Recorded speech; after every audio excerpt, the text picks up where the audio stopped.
Hello students, I am Hruta Indauliya, your chemistry mentor. और आज अपन अपना पी ब्लॉक का लास्ट पार्ट डिस्कस करने जा रहे हैं, that is inert gases. After all the families last एक ग्रुप एलिमेंटेशन है जो कि किसके बारे में बात करेंगे? इनर्ट गैसेस और you can say noble gases.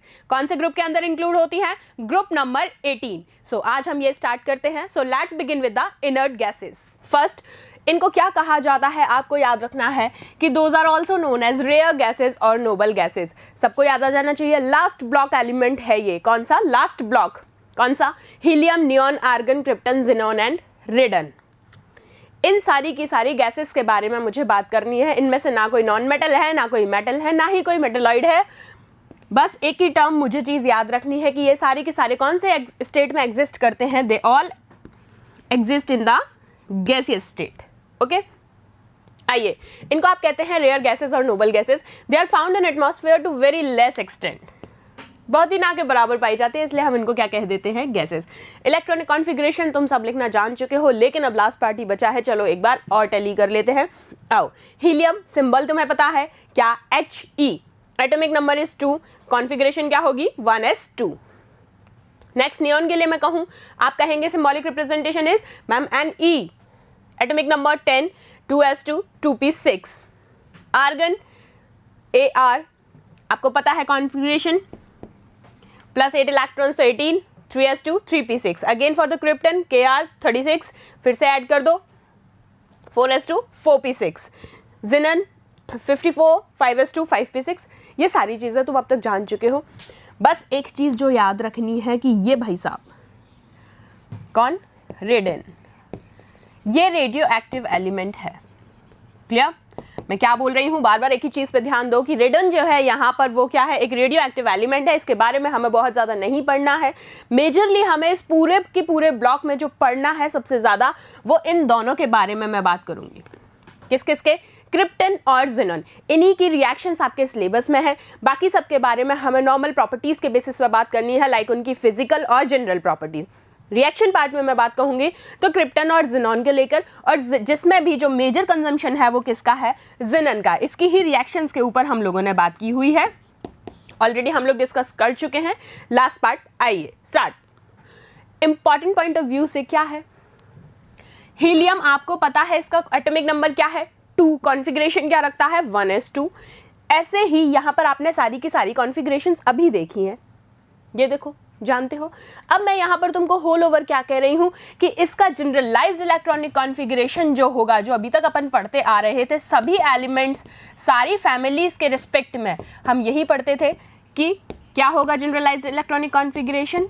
इसका होगा NS2 NP6, जो कि जबकि इससे जस्ट पहले वाली फैमिली आपने जो पढ़ी थी, कौन सी फैमिली थी? Halogen family. याद आ गया होगा उसका क्या था? NS2 NP5। ये देखिए, आपने देख रहे हैं कि लास्ट शेल में इलेक्ट्रॉन्स इसके कितने हैं? 6 इलेक्ट्रॉन पी सब शेल में। आ जाइए, यहाँ तक बात समझ में आ गई? ठीक है। नेक्स्ट, अब हमें कुछ इसकी, मैं जनरल टर्म्स में, थोड़ा सा थियोरेटिकल पार्ट चलेगा, लेकिन इंपॉर्टेंट है ये सारे एस्पेक्ट्स, इसलिए मैंने तुमको यहाँ पर मेंशन करके दिए हैं और 1 to 1 मैं इनको डिस्कस कर रही हूँ तुम्हारे साथ। सो फर्स्ट, आइए, all have octet configuration except helium. Helium के अलावा सबकी सब ऑक्टेट कॉन्फ़िगरेशन फुलफिल करते हैं, क्योंकि इसके पास क्या होता है? ड्यूप्लेट कॉन्फ़िगरेशन होती है। क्लियर? 1s2, total 2। ये मैंने अभी आपको बताया कि सारे कैसे फॉर्म में एग्जिस्ट करते हैं? गैसियस स्टेट में। वही मैंने थ्योरी में मेंशन किया है। Ra, radon, is produced by the disintegration of radium. मैंने ये बोला, तुम्हें शुरू में ही बोला कि रेडियम क्या है? एक रेडियो एक्टिव एलिमेंट है, और रेडियो एक्टिव एलिमेंट है। इसका फॉर्मेशन कैसे होता है? जब रेडियम का डिसइंटीग्रेशन होता है तो आप कहते हैं कि रेडियम प्रोड्यूस्ड होता है, और वो क्या है? खुद में ही एक रेडियो एक्टिव एलिमेंट है। कौन? रेडियम भी। रमसे, ये कौन थे? वैसे डिस्कवरर्स के ऊपर आपके पास मेजर क्वेश्चंस आ जाते हैं, कई बार पूछ लिए जाते हैं, सो आपको पता होने चाहिए। सो मैं बताती हूँ कि ये जो सारी गैसेस थी, helium, neon, argon, krypton, xenon and radon, इन सब की डिस्कवरीज किसने की थी? मिस्टर रमसे। सो ये भी हमको याद रखने हैं जनाब। First inert gas which was discovered by Ramsay firstly is argon. कौन सी थी फर्स्ट गैस? आपने ग्रुप सीरीज देखी, helium, neon, argon, krypton, xenon and radon. इन्हीं की हम बात कर रहे हैं। तो मैं ये कह रही हूं कि ये जो आर्गन है ये सबसे फर्स्ट इसकी डिस्कवरी की थी इन द गैसियस फॉर्म। किसने की थी? मिस्टर रमसे ने। आइए अब कुछ जनरल प्रॉपर्टीज की हम डिस्कशन करेंगे। वो क्या है? एटॉमिक रेडियाई हम अभी तक पढ़ते आ रहे हैं, सब की सब एटॉमिक रेडियाई सारे ग्रुप्स में। फिर एक लास्ट बार बता रही हूँ, atomic radii, melting point, boiling point और डेंसिटी, इन सब का होल ओवर कॉम्बिनेशन मैंने तुम्हें यहाँ दिया है। Before come to the theory, मैं पहले तुमसे कुछ चीज़ें ब्रीफ कर रही हूँ, सुनो ध्यान से सुनो, और जो मैं बोलूँ वो लिखो, याद रखो। एटॉमिक रेडियस की बात जब मैंने आपसे की थी तो क्या आपको याद है कि जब हम डाउन द ग्रुप मूव कर रहे हैं, क्या कहा मैंने? डाउन द ग्रुप मूव कर रहे हैं तो आपने कहा मॉलिक्यूलर वेट इंक्रीज होता है। बिल्कुल मॉलिक्यूलर वेट इंक्रीज होता है। As you can also say कि साइज में भी वहां पर इंक्रीज हो रहा है। भाई मॉलिक्यूलर वेट इंक्रीज हो रहा है तो ऑब्वियस ही बात है कि साइज इंक्रीज होगा। चलिए ठीक है, लेकिन यहां पर क्या मैंने आप लोगों से एक चीज और कही थी कि वंडरवॉल फोर्स ऑफ अट्रैक्शन जो है यहां पर, क्या वंडरवॉल फोर्स ऑफ अट्रैक्शन, वो भी यहां पर बहुत ज्यादा आपको देखने को मिलता है। क्यों? और ये आपको सबको पता है कि वंडरवॉल फोर्सेस किस टाइप की फोर्सेस होती हैं? वेरी वीक फोर्सेस, ये पता है। अब ये क्योंकि वीक फोर्सेस हैं तो क्या यहां पर बॉन्ड का डिसोसिएशन इजीली हो सकता है? जस्ट बिकॉज क्योंकि इनके बीच में इंट्रैक्शन ही कैसा है? बहुत ही ज्यादा लो इंट्रैक्शन है। आपने कहा because of the molecular size the atomic radii down the group increases. अगर मेल्टिंग पॉइंट और बॉइलिंग पॉइंट के कंसर्न में मैं यहां पर बात करूं तो क्योंकि पहले आपको ये क्लियर है कि they all are what? They all are gases. See, they all are gases. तो मेल्टिंग पॉइंट और बॉइलिंग पॉइंट के कंसर्न में अगर हम डील करते हैं तो आपने शुरू में कहा, अगर मैं आईपी की बात करूं, what is IP? Ionisation potential. मतलब ही क्या है इसका? कि वो खुद को आयंस में तोड़ रहा है। जब वो आयंस में तोड़ रहा है और यहां पर वो कौन से स्टेट में पाए जा रहे हैं? गैसेस स्टेट में। मींस दे रेंडमली अरेंज्ड हैं और फ्रीली मूवेबल हैं।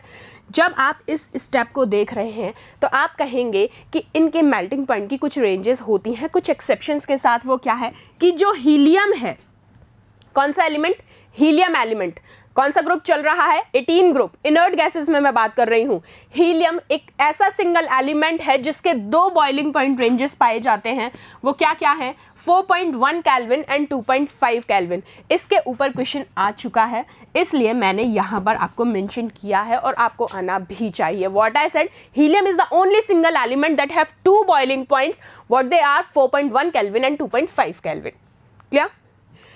अभी मैंने आपको ये सारा ब्रीफ किया, डिस्कस किया। मैंने बताया कि while you are moving down the group, atomic radii increases because of the molecular weight, and as per that कि van der Waals force of attraction भी वहां पर क्या हो रहा है? increase हो रहा है। So we can say that these are both directly proportional to each other. Both the points clear? Next, helium only element which exists in two liquid phases also. Helium C. Liquid phase में भी ये अकेला ही ऐसा element है जो दो phases में stable होता है। कौन कौन से है? Helium and helium 2। यानी कि आपने मॉलिक्यूल का एक और कंपाउंड बढ़ा दिया। आइए नेक्स्ट बात मैं आपसे करती हूँ आयनाइजेशन एनर्जी की। क्या कहा मैंने आपसे? आयनाइजेशन एनर्जी का मतलब क्या है? कि वो उसकी डिसोसिएशन की जितनी ज़्यादा कैपेबिलिटी होगी आयंस में तोड़ने की, उसी को हम आयनाइजेशन एनर्जी कहते हैं। They possess very high ionisation energy. क्यों? क्योंकि आपको पता है they all are what? They all are gases. ठीक है ना? लिख लिया आपने? Ionisation energy of xenon is nearly equal to that of molecular oxygen. किसकी ionisation energy? Ionisation energy of xenon is nearly equal to the molecular oxygen. ये आपने कहा है, कई बार क्वेश्चन पूछ लिया जाता है। So write down in your notebooks. Next, electron affinity. अब इलेक्ट्रॉन एफिनिटी क्या है? Due to complete octet noble gas atoms are unable to take extra electron. भाई सीधी बात है, ये सारे जनाब हैं कौन? अब देखो एक चीज बताती हूँ, छोटा सा कॉन्सेप्ट। ये जो फैमिली है ना, ये फैमिली कैसी फैमिली है? आपकी भाषा में अगर मैं बात करूं या फिर एक शॉर्ट टर्म में समझने के पॉइंट ऑफ व्यू से मैं बोलूं तो ये बहुत ही चिल फैमिली है। Chill in the sense stable family है। स्टेबल है तो मीन्स कि इसके पास अमीर फैमिली है। और अमीर किसके रिस्पेक्ट में? इलेक्ट्रॉन्स के रिस्पेक्ट में। क्या कहा मैंने? दोबारा सुनना मेरी बात ठीक से, कि ये इकलौती फैमिली पूरे पीरियोडिक टेबल में ऐसी फैमिली है कि जो बहुत ही ज़्यादा हाईली स्टेबल है, उसको इलेक्ट्रॉन्स की कोई आवश्यकता नहीं है बाहर से लेने देने की, क्योंकि वो ऑलरेडी खुद को स्टेबलाइज करती है। रीज़न आपको पता है सारे, मैंने अभी आपको बताया, क्योंकि दे कैसे एग्जिस्ट कर रही हैं, कैसे स्टेट में एग्जिस्ट कर रही हैं। अब आप कहते हैं कि इनके ऑक्टेट सबके कंप्लीट हैं। अरे भाई मेरा पेट भरा हुआ है या मेरे पास अच्छे खासे पैसे हैं, मुझे रिक्वायरमेंट ही नहीं है कि मैं किसी से ज़बरदस्ती जाके पैसा लूँ, मैं क्यों लूँगी? बात समझ रहे हो? मैं स्टेबल हूँ यहाँ पर, मुझे ज़रूरत ही नहीं है कि मैं तुम्हारे इलेक्ट्रॉन्स लूँ।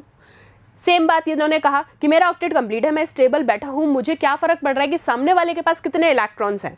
नहीं फ़र्क पड़ना चाहिए। तो मुझे कोई फ़र्क नहीं पड़ रहा, क्योंकि मैं मेरी स्टेबिलिटी की बात करूँगी। मुझे मेरे ऑक्टेट में देख के चलना है, ना कि पड़ोस वाले के ऑक्टेट में देख के चलना है। अब ये सारे अपने ऑक्टेट्स को देख रहे हैं, ये सारे स्टेबल हैं। तो इन्होंने कहा हमें किसी एक्स्ट्रा इलेक्ट्रॉन की कोई ज़रूरत है ही नहीं। बात समझ में आई? Electron affinity.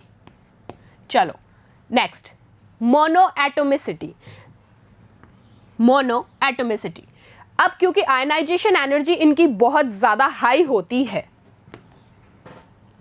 And nearly zero electron affinity, gas atoms are not capable of combine and their value. क्या कहा है? मोनो एटोमिसिटी एक ऐसी टर्म है जिसमें आप क्या करते हैं कि कोई भी मॉलिक्यूल हो उसको आपको सिंगल एलिमेंट में कन्वर्ट करना है, कि यानी एक का कंजम्पशन हो उसके पास। तो ठीक है, अब मैंने अभी आपको बताया कि भाई मैं तो हाईली स्टेबल हूँ, मुझे ज़रूरत ही नहीं है इलेक्ट्रॉन की, लेकिन वो कह रहा है तुझे इलेक्ट्रॉन की ज़रूरत नहीं है, लेकिन तुझे तोड़ने की हमें ज़रूरत है। और तोड़ने की किस फॉर्म में? आयनिक फॉर्म में, आयंस के फॉर्म में मैं बात कर रही हूँ। तो इन्होंने कहा कि इनकी आयनाइजेशन एनर्जी बहुत हाई होती है, ठीक है, इजीली डिसोसिएट हो जाएंगे। और मैं कहती हूँ इलेक्ट्रॉन एफिनिटी जो होती है वो ऑलमोस्ट क्या कहलाती है? ज़ीरो के नियरली इक्वल होती है। सो ये एटम्स कभी भी मोनो एटोमिसिटी को एग्जिस्ट नहीं करते। क्यों नहीं करते? एक बात बताओ ना, मैं स्टेबल हूँ, मैं अच्छा खासा हूँ, मेरे पास अच्छा खासा पैसा है, मैं अच्छे से जी रहा हूँ, क्यों मैं ज़बरदस्ती जाके गरीब बनूंगा? सिंपल सा टर्म है, बेवजह। क्या मेरे को कोई मतलब फिट्स आ रहे हैं या कुछ आ रहे हैं कि हाय मुझे गरीब बनना है यार, मैं अच्छा खासा घर में स्टेबल बैठा हूँ, सारे काम कर रहा हूँ, लेकिन ऑल सडन मुझे आता है नहीं नहीं नहीं यार, सब छोड़ो, मेरे को तो ऐसा करना है। क्यों करना चाहेगा? कोई भी नहीं करना चाहेगा। तो ये भी यही कहते हैं, जब हम स्टेबल हैं, सारी चीज़ें हमारी फुलफिल हैं, ऑक्टेट हमारे कंप्लीट है, हमें नई एटोमिसिटी चाहिए, हमें मोनो एटोमिसिटी गेन ही नहीं करनी। और इसका वैल्यू क्या होता है? दिस। इसके ऊपर ऐसा कोई क्वेश्चन आता नहीं है, लेकिन मोनो एटोमिसिटी टर्म पता होना चाहिए, क्योंकि क्वेश्चन आपसे पूछा जाता है थियोरेटिकल एस्पेक्ट से ही। और वो एस्पेक्ट क्या है कि इसमें क्या ये मोनो एटोमिसिटी कंजिस्ट करते हैं, नहीं करते हैं, एग्जिस्ट करते हैं, नहीं करते हैं, और करते हैं तो रीज़न क्या है? बता दिया आपको, very high ionisation energy and zero electron affinity. आ जाओ, नेक्स्ट है force of attraction between atoms of noble gases. बात किसकी चल रही है? Family noble gases. तो अब हमें इनके एटम्स के बीच में फोर्स ऑफ अट्रैक्शन की बात करनी है। मैं बता चुकी हूँ शुरू में ही कि फोर्स ऑफ अट्रैक्शन कैसा है, वंडरवॉल फोर्स ऑफ अट्रैक्शन, जो कि कैसा होता है? Very weak. See van der Waals force between the atom increases. वही बात है जो मैंने अभी आपको समझाई, अभी डिस्कस की, सेम चीज़ मैंने आपको सिर्फ एक राइटअप में दी है, because it's in last units, it's totally based on theoretical concept, so आपको पता होने चाहिए। Van der Waals force between the atom increases from helium to xenon. Radon क्यों नहीं लिया है? क्योंकि रेडियो एक्टिव एलिमेंट है, हमें ज़्यादा पढ़ना ही नहीं है उसको। तो हीलियम से जिनन तक, helium, neon, argon, krypton and xenon क्या हो रही है यहाँ पर? ये इंक्रीज हो रही है। कौन? Van der Waals force of attraction. Next, solubility in water. ये क्या होते हैं? स्लाइटली सॉल्युबल होते हैं। And solubility in water increases with increase in atomic number. जैसे जैसे एटॉमिक नंबर बढ़ता जाएगा वैसे वैसे इनकी क्या है? सॉल्युबिलिटी भी वाटर में बढ़ती जाएगी। आइए केमिकल नेचर की बात करते हैं। नोबल गैसेस क्या होती हैं? केमिकली इनर्ट होती हैं, सबको पता है। But krypton, xenon and radon, कौन कौन? Krypton, xenon and radon are slightly reactive because of radioactive nature of gases. मैंने तुम्हें बताया कि इन सब का क्या है? रेडॉन तो अभी हमने डिस्कस किया कि रेडियम के डिसइंटीग्रेशन से ही तो जनरेट हुआ। तो आपको पता है क्योंकि ये क्या करती है? रेडियो एक्टिव नेचर की होती हैं, इस वजह से ये थोड़ी थोड़ी स्लाइटली रिएक्टिव होती हैं, लेकिन बाकी के जो नोबल गैसेस हैं रिमेनिंग वो क्या होती हैं, केमिकली इनर्ट होती हैं। आइए next, adsorption of inert gases. Adsorption, एक होता है एब्जॉर्प्शन, एक होता है adsorption. Gas particles are adsorbed on the surface of coconut charcoal. क्या कहा है इन्होंने कि ये जो गैस पार्टिकल्स है वो किस पे एड्सॉर्ब होते हैं, कोकोनट चारकोल के सरफेस पे। जितना ज़्यादा साइज होगा उतनी ही ज़्यादा वहाँ पर क्या होगा, एड्सॉर्प्शन बढ़ता जाएगा।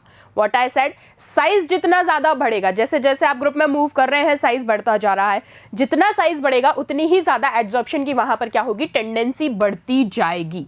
सो आप कह सकते हैं while you are moving from helium to xenon down the group, helium to xenon, तो आप कहेंगे कि जिनन की जो है वो हाईएस्ट एड्सॉर्प्शन नेचर होगा। बिल्कुल होगा। और किस रेंज पे, एक हाईएस्ट टेम्परेचर रेंज पे। बात समझ में आ गई कि मैंने बोला जब आप डाउन द ग्रुप मूव कर रहे हैं साइज बढ़ता जा रहा है, साइज बढ़ता जा रहा है तो आपने कहा यहाँ पर एड्सॉर्प्शन भी मैक्सिमम होता जा रहा है। अब जब आप डाउन द ग्रुप मूव कर रहे हैं तो जिनन पे पहुंचे, जिनन पर आपने जब देखा कि मैक्सिमम एड्सॉर्प्शन है लेकिन कंडीशन क्या है, एट वेरी हाई टेम्परेचर। चलिए नेक्स्ट, सबसे पहली जो गैस डिस्कवर हुई थी उसका नाम था आर्गन। कौन सी गैस थी, आर्गन, जिसको आप कहते हैं lazy gas, Argus lazy. Other inert gases isolated was neon. Other inert gas remaining hidden gas krypton, जिसको आप कहते हैं, इनके इन फॉर्म्स में क्वेश्चन पूछे जाते हैं इसलिए मैंने लिखा है। तुमको पता है कि नोबल गैसेस कौन सी हैं, इनर्ट गैसेस कौन सी हैं, लेकिन जो सबसे पहले डिस्कवर हुई थी वो आर्गन थी। दूसरी इनर्ट गैस कौन सी थी, सेकंड नंबर पर जो हुई अदर इनर्ट गैस वो थी नियॉन। और इसके अलावा जो क्रिप्टन थी इसको कहा जाता है हिडन गैस। क्या कहा जाता है, हिडन गैस, क्योंकि इसका मीनिंग ही क्या है, क्रिप्टोज मीन्स हिडन। फिर जिनॉन, जिनॉन का मतलब क्या है, डेंजर, बड़ी ही हार्मफुल गैस है। इन पे बेटा क्वेश्चन बन चुका है इसलिए पूछा जाता है कि कई बार क्वेश्चन कैसा बनता है ना कि among which of the following which one is the hidden gas, तो आपको पता होना चाहिए कि क्रिप्टोज का मीनिंग ही क्या होता है, हिडन, इसलिए इस गैस को कहा जाता है हिडन गैस। ऐसे ही जिनन के लिए पूछ ले तो वेरी डेंजर, नियॉन, आर्गन। ठीक है, आओ। Radon emits alpha beta gamma radiation, बिल्कुल एमिट करेगा, आपको पता है रेडियो एक्टिव एलिमेंट है। Discovery of helium by Lockyer on sun's atmosphere, किन्होंने डिस्कवरी की थी हीलियम की, लोकियर। ठीक है, चलो अब कुछ फैमिली मेंबर्स पढ़ लेते हैं जिनन के। It is the only element that form true compounds. मैंने अभी आपको बताया था कि ये जो हमारे हैं helium, neon, argon, krypton, xenon और ये रेडन, अब ये तो है ही रेडियो एक्टिव, है ना, तो ये तो हमें पढ़ना वैसे ही नहीं है। अब इनमें मैंने आपको बताया आपके सिलेबस में सिर्फ इन दो का ही है, दो में भी ये जो है क्रिप्टन ये बनाता है KrF2 कंपाउंड, एक सिंगल कंपाउंड बनाता है KrF2 जो कि सिलेबस में नहीं है। बस इतना पता रखो कि कौन सा कंपाउंड बनाता है, KrF2। तो हमें पढ़ना किसको है, जिनन के कंपाउंड्स पढ़ने हैं। आ जाओ पढ़ लेते हैं। ये एक इकलौता एलिमेंट है जो क्या बनाता है, ट्रू कंपाउंड्स बनाता है और हाईली रिएक्टिव एलिमेंट है, और किसके साथ, फ्लोरीन के साथ। चलिए जिनन की रिएक्शन आप जब फ्लोरीन के साथ करवा रहे हैं तो आप देखिए आपने बनाया compound जिनन F2, XeF4 and XeF6। ठीक, तो चलिए अपन अब डिस्कस करते हैं XeF2 मॉलिक्यूल को लेके। अब तुम्हें पता है हाइब्रिडाइजेशन के अंदर हम लोग कौन से हाइब्रिडाइजेशन पे पहुंच गए हैं, sp3d पे। अब XeF2 मॉलिक्यूल के अंदर आपको पता होना चाहिए कि जिनन का एटॉमिक नंबर क्या होता है, 54। अब 54 होता है, हमें क्या काउंट करना है, वैलेंस इलेक्ट्रॉन, तो सेम वही चीज कर दो कॉन्फ़िगरेशन के अकॉर्डिंग, 5s2 5p6। ठीक है, अब ये कॉन्फ़िगरेशन सबसे पहले अगर मैं जिनन के ग्राउंड स्टेट के लिए बात कर रही हूं, कौन सा स्टेट, ग्राउंड स्टेट, तो चलो इलेक्ट्रॉन फिल करो 5s के रिस्पेक्ट में, फटाफट से कर दो मेरे साथ साथ आप लोग भी, तो पता चल जाएगा आप कितना सही कर रहे हो कितना गलत। 5s2 s के दोनों इलेक्ट्रॉन्स फिल कर दिए और p के 6, ये लीजिए, और D वाला हमारा क्या है, यहां पर वेकेंट है। अब क्योंकि आपको पता है कि यहां पर आपको कितने मॉलिक्यूल्स बनाने हैं, फ्लोरीन कितने ऐड करने हैं, 2, तो मुझे कितने अनपेयर्ड इलेक्ट्रॉन चाहिए, 2। यहां पर मेरे पास एक भी अनपेयर्ड इलेक्ट्रॉन अभी नहीं है, तो यहां पर मुझे एक्साइटेशन करवाने की जरूरत है, बिल्कुल। तो आप कहेंगे अगर हम जिनन के एक्साइटेड स्टेट में बात करें तो देखिए जिनन का एक्साइटेड स्टेट बनाइए, ये 5s, ये 5p, और मैंने यहां से ये वाला इलेक्ट्रॉन एक्साइट करके किस में ट्रांसफर कर दिया, d के अंदर। आपने जैसे ही ये d में एक्साइट कराया तो एक इलेक्ट्रॉन आ गया यहां पर। अब मुझे एक चीज बताओ कि ये जो F है, ये जो फ्लोरीन है, वो किसके साथ बॉन्ड बनाएगा, यहां पर एक फ्लोरीन यहां जुड़ेगा और एक फ्लोरीन यहां ऐड हो जाएगा। विजिबल है? चलो ऊपर कर लेते हैं इसको। तो क्या कहा मैंने आपसे, एक फ्लोरीन यहां ऐड हो रहा है और एक फ्लोरीन यहां ऐड हो रहा है, तो मैं ये इलेक्ट्रॉन जोड़ दूं फ्लोरीन के, ये लीजिए। सेम चीज मैंने आपको यहां शो की है। मैंने डायरेक्ट आपको एक्साइटेड स्टेट दिखाया है, लेकिन हमने पूरा की पूरा ground state to excited state का कॉन्फ़िगरेशन देख लिया। कोई दिक्कत? हमें कितने अनपेयर्ड इलेक्ट्रॉन चाहिए थे, 2, क्योंकि हमें 2 फ्लोरीन वहां ऐड कराने थे, और वैलेंस इलेक्ट्रॉन के साथ कॉन्फ़िगरेशन आप लिखना जानते हो। तो इस अकॉर्डिंग अगर मैं आपसे पूछती हूं कि इसके अंदर हाइब्रिडाइजेशन कौन सा होगा, तो आप मुझे बताइए, एक S, 3p, एक D। क्या आप इसे ही काउंट करेंगे दिस? तो हाइब्रिडाइजेशन क्या कहलाएगा, यहां पर हाइब्रिडाइजेशन हो जाएगा sp3d हाइब्रिडाइजेशन। ठीक है, ये लीजिए। और इसकी ज्योमेट्री कैसी होगी, इसकी ज्योमेट्री होगी लीनियर ज्योमेट्री। कैसे बताते हैं आपको, चलिए आइए देखिए। स्ट्रक्चर बनाते हैं जिनन का, एक बार इसे साइड कर दूं। जब आप जिनन का स्ट्रक्चर बनाएंगे तो ये रहा जिनन मॉलिक्यूल और ये रहे आपके 2 फ्लोरीन मॉलिक्यूल, और इसके पास जो याद रखने वाली चीज है आपके लिए वो क्या है, इसके पास होते हैं 3 लोन पेयर्स। जिनन के पास 3 लोन पेयर्स प्रेजेंट होते हैं। तो ये है जिनन का स्ट्रक्चर, क्या कहलाता है, लीनियर ज्योमेट्री। चलिए ये लो, ठीक है, कोई दिक्कत होपफुली नहीं होगी। चलें नेक्स्ट, चलिए नेक्स्ट देखते हैं। XeF4 अगेन आपको पता है, आपने कहा कॉन्फ़िगरेशन सेम 5s2 5p6, ये तो आपको पता ही है। अब पहले मैंने क्या किया था कि एक सिंगल इलेक्ट्रॉन एक्साइट कराया था, ग्राउंड स्टेट याद आ जाना चाहिए। फिर एक बार बना रही हूं, ये देखिए ग्राउंड स्टेट में ये रहा ग्राउंड स्टेट, ये आपका P और यहां आपका D। ठीक है, अब आपने ग्राउंड स्टेट में क्या किया था, पहले एक एक्साइट कराया, यहां पर एक आ गया। मैं एक्साइटेशन डायरेक्ट दिखा रही हूं, यहां 2 एक्साइटेशन होंगे। आपने क्या किया, यहां से पहले एक एक्साइट कराया, ये आ गया। ठीक, चलिए अब आप करवा रहे हैं दूसरा एक्साइटेशन। दूसरा एक्साइटेशन कराते ही आपने देखा कि यहां पर 2 इलेक्ट्रॉन्स और आ गए, सीधा एक्साइटेशन। ये वाला जो थर्ड एक्साइटेशन है वो यहां पर आपको देखने को मिल रहा है। तो आपने कहा यहां पर कौन कौन से एलिमेंट्स, S, P, D। तो आपने कहा ये जो ज्योमेट्री होगी वो क्या होगी, sp3d2। हाइब्रिडाइजेशन क्या आ गया, sp3d2 आ गया। समझ कैसे क्लियर किया हमने। sp3d2 का जो फॉर्म होता है वो कैसा होता है, स्क्वायर प्लेनर। आओ बनाते हैं, स्क्वायर प्लेनर बनाते हैं। कैसे बनेगा, चलो इसको थोड़ा सा रब कर दूं। ठीक है,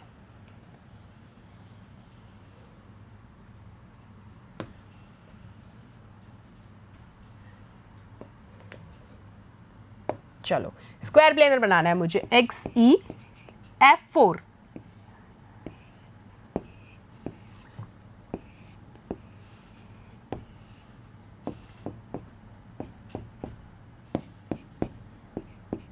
और यहां पर क्या होंगे बच्चा, 2 लोन पेयर्स। ठीक है, सो कुछ इस तरीके का आपका स्क्वायर प्लेनर का स्ट्रक्चर होता है। बात समझ में आ गई पूरी। नेक्स्ट XeF6 आप लोग करोगे, सेम चीज़ है, शॉर्ट में बता दे रही हूँ। इन शॉर्ट याद रखना, पहले मैंने क्या किया था, एक एक्साइटेशन फिर दूसरा एक्साइटेशन, अब आपने क्या किया है, डायरेक्ट एक्साइटेशन दिखा रही हूँ मैं कि थर्ड वाला भी एक्साइट करा दिया। इधर एस में तो दोनों है, ये रहा एस, आपने तीनों की तीनों इलेक्ट्रॉन्स क्या कर दिए, एक्साइट करा दिए, तीनों इलेक्ट्रॉन्स एक्साइट कराए। आपकी जो हाइब्रिडाइजेशन है वो क्या आ गई, sp3d3। तीनों कैसे कराए थे, शुरू में इनिशियल में क्या कॉन्फ़िगरेशन थी, ये थी, यही थी, और डी खाली था। अब आपने क्या किया है, तीनों एक्साइट कराए हैं, 1 2 एंड 3, ये तीनों एक्साइट होके यहां गए हैं। तो नेक्स्ट स्टेप आपकी क्या बनी,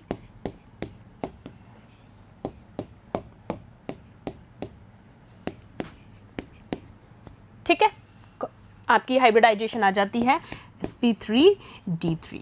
और जो यहाँ ज्योमेट्री है वो क्या है, डिस्टॉर्टेड ऑक्टाहेड्रल। ये कैसी बनेगी, आ जाओ मैं बनाती हूँ। क्या है आपका कंपाउंड, XeF6। देखो ये जिनन,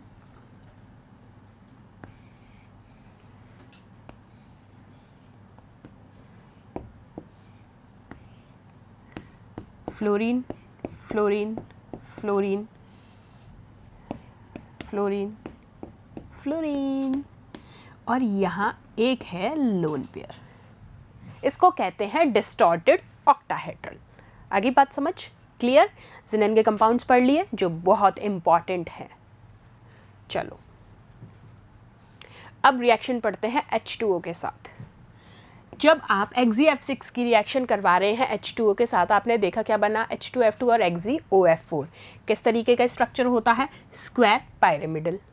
अपन सारी स्ट्रक्चर फॉर्मुलेशन पढ़ चुके हैं अभी के अभी, आप बना सकते हो आराम से। XeOF4 बनाना है, लो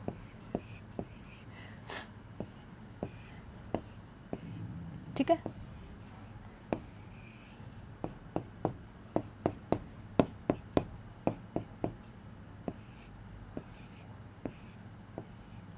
अगली बात समझ, और एक लोन पेयर, ठीक है। चलो XeOF4 plus H2O reaction, जिनन डायनॉक्सी difluoride, कैसी हाइब्रिडाइजेशन होता है, sp3dd, और इसको कहते हैं आप ट्राइगोनल बाइपिरामिडल। सिंपल सा है। नेक्स्ट एक्सप्लोजिव जिनन ट्राइऑक्साइड, ये रिएक्शन है और इसका हाइब्रिडाइजेशन रहता है sp3। चलो अब neon and argon gets trapped in the interstitial spaces of H2O and alcohols, and this type of mixture resulted is called clathrate compound। देखो ये है काम की बात कि नियॉन और आर्गन जो है, कौन बोल रही हूँ मैं, फिर से सुनना, नियॉन और आर्गन ये किस तरीके के कंपाउंड्स बनाते हैं, ये क्लैथरेट कंपाउंड्स बनाते हैं। वो कैसे बनते हैं, जब आप कहेंगे कि H2O जो है, H2O के इंटरस्टिशियल स्पेसेस, यानी इंटरस्टिशियल स्पेसेस क्या कहते हैं, मान लो कि ये एक कोई कंपाउंड है, एक ब्लॉक है, इसके इन बिटवीन, इस पूरे कंपाउंड के इन बिटवीन अगर कहीं ब्लॉकेज हो जाए और वहाँ पर जाकर अगर ये ट्रैप हो जाता है, कौन, नियॉन या आर्गन में से, तो आप कहते हैं इस तरीके के मिक्सचर क्या बनाते हैं, क्लैथरेट कंपाउंड्स बनाते हैं। लैटिस याद आया, इस तरीके से आप कुछ क्रिस्टल लैटिसेस बनाते हैं।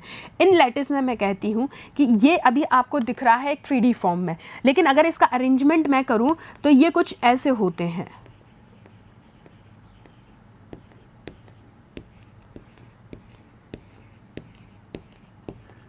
समझ रहे हो, अब ये जो इनका अरेंजमेंट है ना, इन्हीं के इन बिटवीन ये इंटरस्टिशियल स्पेसेस की बात कर रहा है, और वो इंटरस्टिशियल स्पेस क्या होगा, लाइक इन बिटवीन, यहाँ यहाँ या कहीं भी, ठीक है, वो क्या कहलाते हैं, clathrate compounds.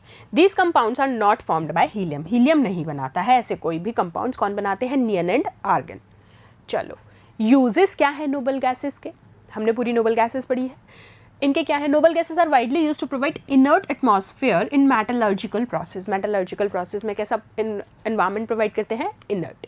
Helium is used as a cooling medium, ये भी पता है आपको, कूलिंग मीडियम की तरह काम की जाती है atomic reaction because of its high thermal conductivity. Reason क्या है, high thermal conductivity, low viscosity and low density. Simple terms है। Liquid helium is used in gas thermometer. जो गैस थर्मोमीटर होता है उसमें लिक्विड हीलियम का यूज़ किया जाता है। ये बहुत इंपॉर्टेंट है, क्वेश्चन बहुत बार पूछा गया है कि जो गैस थर्मोमीटर्स होते हैं उसमें आप किसकी फिलिंग करते हैं, आप कहेंगे लिक्विड हीलियम की, क्योंकि required for low temperature measurement. आप वहाँ पर किस तरीके का मेजरमेंट करते हैं, लो टेम्परेचर वाला। Neon in neon lamps, neon in neon tubes for rectifiers, voltage regulators, argon in filling incandescent lamps, जो आपके लैम्प्स होते हैं उनमें। Xenon is used in discharge tube for quick photography. हम जो फोटोग्राफी चैनल्स में जहाँ पर यूज़ करते हैं वहाँ पर बेटा जिनन गैस यूज़ होती है, समझे। और radon is used in the treatment of cancer. आपको पता है क्योंकि ये क्या है भाई साहब, रेडियो एक्टिव एलिमेंट है, बहुत ही इंपॉर्टेंट एलिमेंट है क्योंकि ये कैंसर ट्रीटमेंट में, रेडियोथेरेपी में काम आता है। बात समझ आई। अब यहाँ पर आपकी इनर्ट गैसेस वाला पार्ट भी हो जाता है ख़त्म। अपना चैप्टर पी ब्लॉक पूरा की पूरा फिनिश हो गया है। मैं आपको कहूँगी please revise by yourself along with your notes, along with your mind. Get my point. So हम नेक्स्ट पार्ट शुरू करेंगे नेक्स्ट सेशन में। तब तक आप बच्चा प्लीज़ थोड़ा सा ना आप कंसंट्रेट होकर अपनी स्टडीज़ पे फोकस कीजिए। जो भी रिप्रेजेंटेशंस हैं मेरे अलावा थोड़ा बहुत एनसीईआरटी को भी फॉलो अप कीजिए। मैं वैसे एनसीईआरटी ही फॉलो करती हूँ टोटली, मैं एक भी पॉइंट उसका छोड़ती नहीं हूँ आपको, लेकिन उसके साथ साथ खुद को रीड करना बहुत ज़रूरी है, समझ रहे हैं। So till then, thank you so much.